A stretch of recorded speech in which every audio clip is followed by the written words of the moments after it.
Tesla has revealed the new Model Y in Germany, and it's cheaper.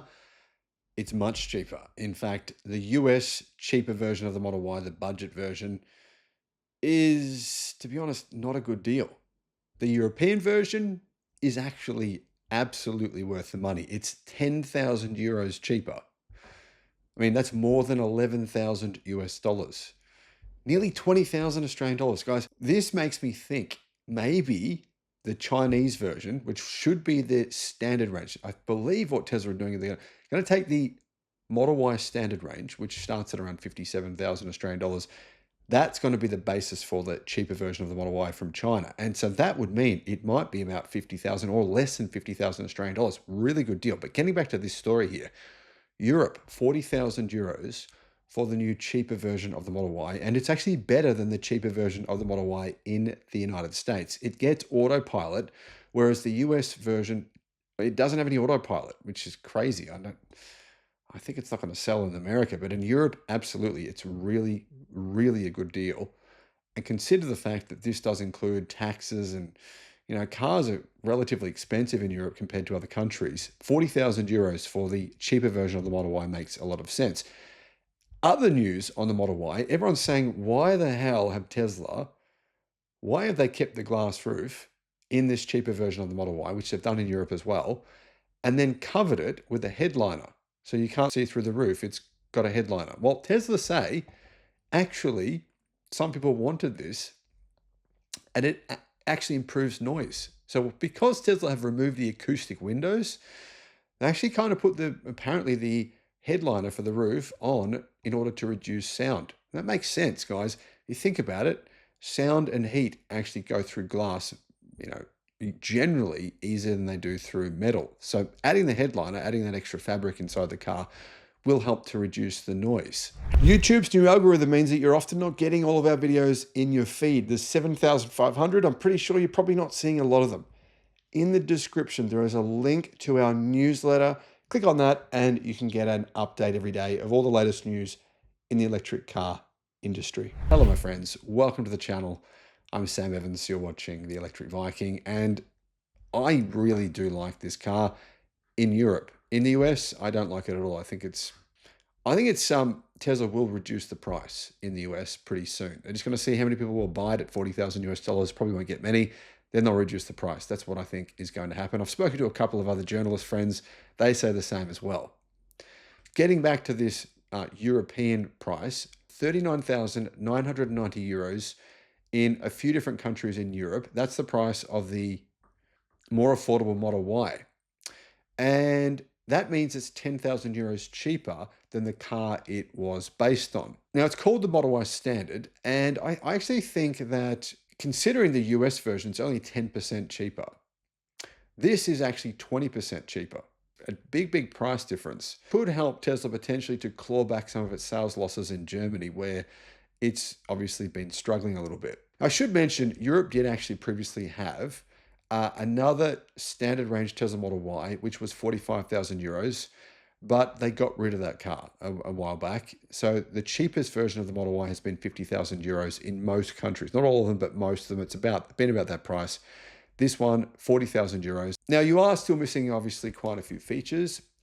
There's no rear screen for the passengers in the back. Not that I think most cars don't have that, so I don't think that matters.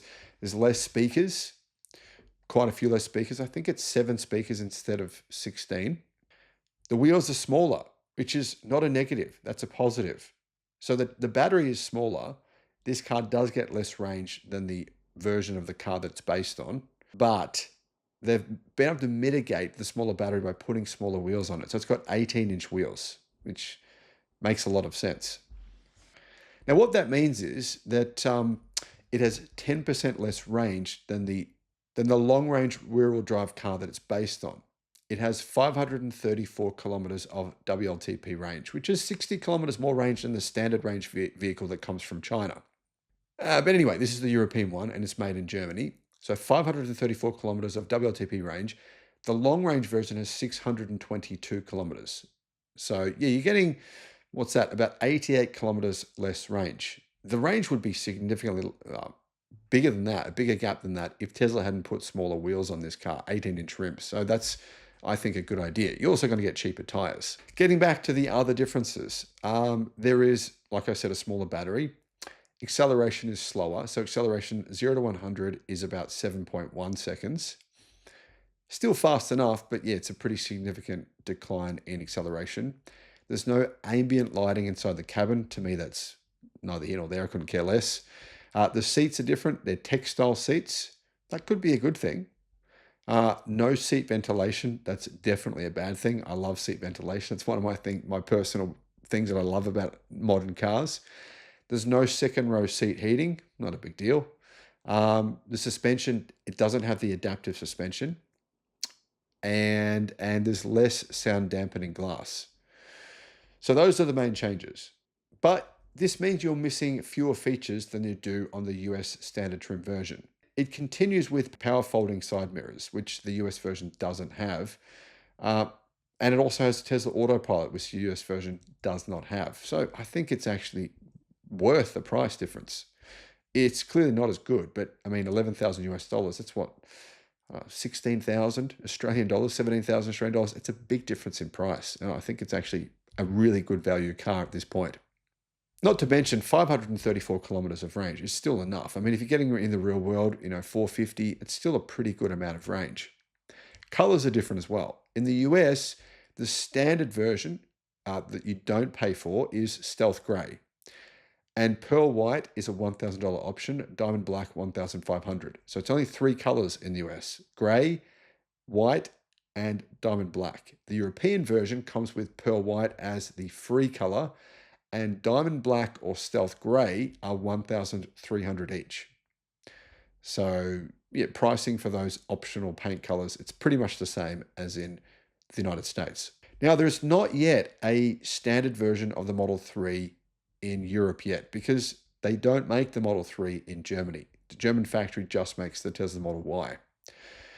Of course, once they do make a cheaper version of the Model 3, which is definitely coming, that'll come as well to Europe. But remember, Tesla does have to pay a 10% tariff if it's not making cars in Europe. It's what everyone has to pay, Europe, America, everyone else.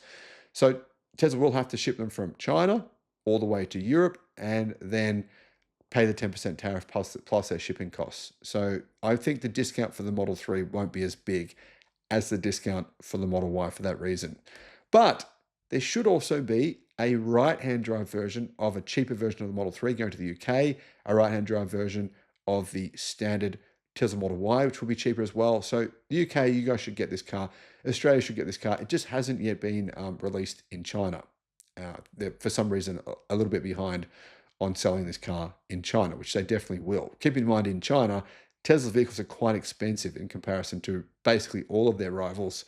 So they do need a more affordable car like this in China as well. So why is Tesla offering this at a really good deal in Europe and not such a good deal in the United States?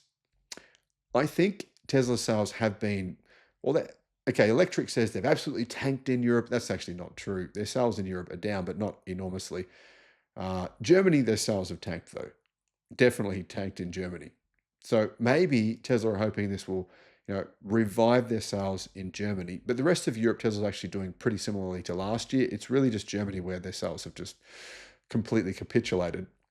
So yeah, I mean, obviously Musk has had an influence on that. Obviously in Germany, the politics have been a significant issue.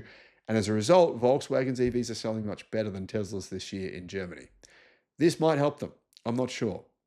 Either way, though, I think this car is a good deal, which is good. I love being able to make a positive video that you guys can, go, hey, this is great for EV sales in Europe. More affordable electric SUVs like this, they help to kind of give that impression to customers that EVs are not more expensive than internal combustion cars, which they are in Europe, unfortunately. They're not in China, clearly. In the US, the price parity is getting very, very close. In Australia, the price parity is pretty much almost there for a lot of different sectors. But in Europe, EVs are still more expensive. So we need more affordable EVs like this in the market. Thanks for watching. The Sydney EV International Motor Show. If you want to get a 50% discount on your tickets, all you got to do, click the link in the description and use the promotion code that's in the description. Just copy and paste that. Now, I should mention there's only 200 tickets available per day. So if you go to use the promo code and you can't get a ticket, wait till the next day. Don't wait until the day before the show to get your tickets, because otherwise you'll probably miss out on getting the 50% discount.